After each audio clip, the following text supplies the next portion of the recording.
Okay, so let's talk about that because I think you're putting your finger right on the wound. I'm gonna have to pick on the church a little bit to give my answer. Sure. And when I pick on the church, I think I'm picking on American Christian culture. Okay. And just this idea of church sort of being this pristine. It's like, how are you doing today? And everybody says fine. And the answer is, of course you're not. Not if you're being honest. Everybody's going through something. Well, I was in that world and I just never thought, here's what I thought about divorced people. Oh, one of y'all did something wrong. One of you's probably gonna be better off away from that person. Shame, sorry for the kids, but they'll be better off in the long run. Good luck. And then you move on back with your day.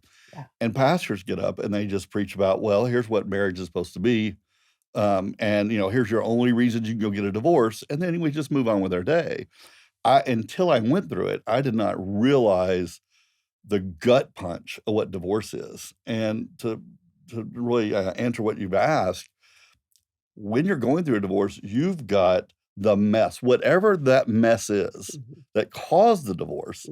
And then once you make that decision, then you've got the ramifications of the divorce. Yeah. And when you talk to somebody, you don't know. Sometimes when you're in the ramifications, Christians will give you the Christianese answers. And you're like, well, that's a little too late for that. I'm in this section. And you're still processing this one. And it is a gigantic life event that I feel like the church does a really poor job of ministering, even understanding what is happening to the Christian, which is why when I created the podcast, I'm like, this is not gonna be your traditional Christian.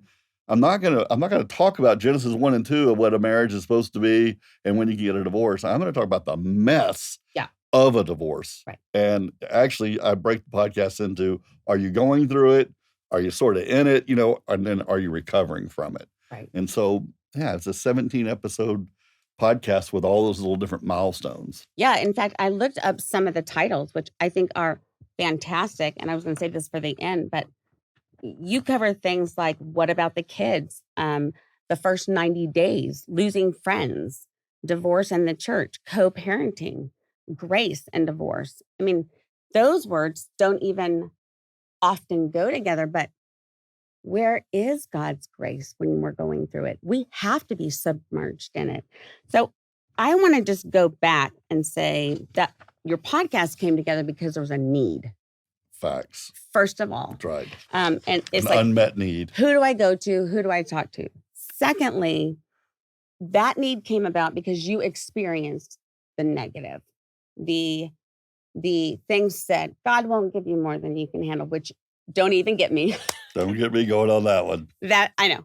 That's about temptation. It is not about life events that are insurmountable. God gives you stuff you can't handle all the time. Because on purpose. If we could handle it, we wouldn't need him, right? Exactly. That one drives me nuts. What about God wants you to be happy? Well, that's part of the divorce issue that I deal with when I talk to people is there's this let's go back to the Christian culture. This idea that, well, we're doing it for the kids, or when I meet somebody who's divorced and they're just like, they quickly heal from their divorce and they're like, well, we're better off. And I'm like, I don't know. Like I take my promise to God, that covenant, that doesn't get trumped just because, oh, well, the kids are this tough little thing. You know what I liken it to?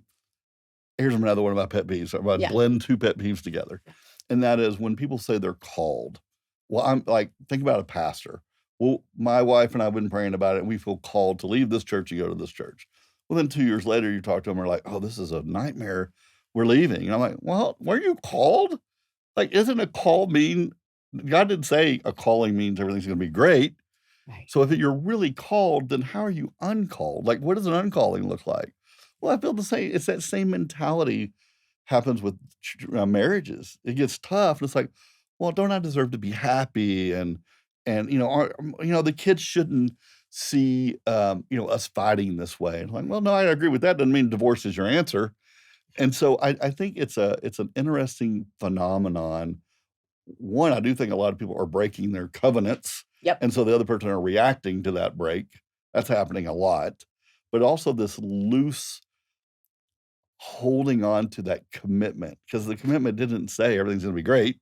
It just says, we are going to have a covenant promise that we're going to travel the ups and the downs together. And there's, you can actually, I beg people in my first episode to save their marriage. Fight, fight, fight. I scream it in the podcast. You in my really book. do. As I opened like the first part of your workbook or the resource, you truly are like, fight for your marriage. Like truly from the bottom of your heart. You know why? A person we both know is the one who gave me that advice, and all I am doing is echoing it. Here's why. I know what he is. I know what he said. I read it. Yeah, it's because one day you're going to have a wayward kid. Your finances are going to be in a ruin. You're going to be lonely. There are ripple and tsunami effects of a divorce. Yeah. One day you're going to be in it, and you're going to say, man, that thing that we were so mad about 5 years ago, could I have got over that? Could I have given grace there? Could we have worked that out? And my thought is, if you gave it everything, then you could sleep with peace, because bad things are coming. The grass is not greener after a divorce. It is not. You jumped out of the frying pan into the fire. You have a whole new set of problems.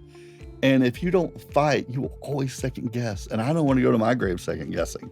And so I want to offer people peace, because two things are going to happen. You might salvage your marriage, or you can sleep at night. But you've got to fight. You have to fight. You can't just run away.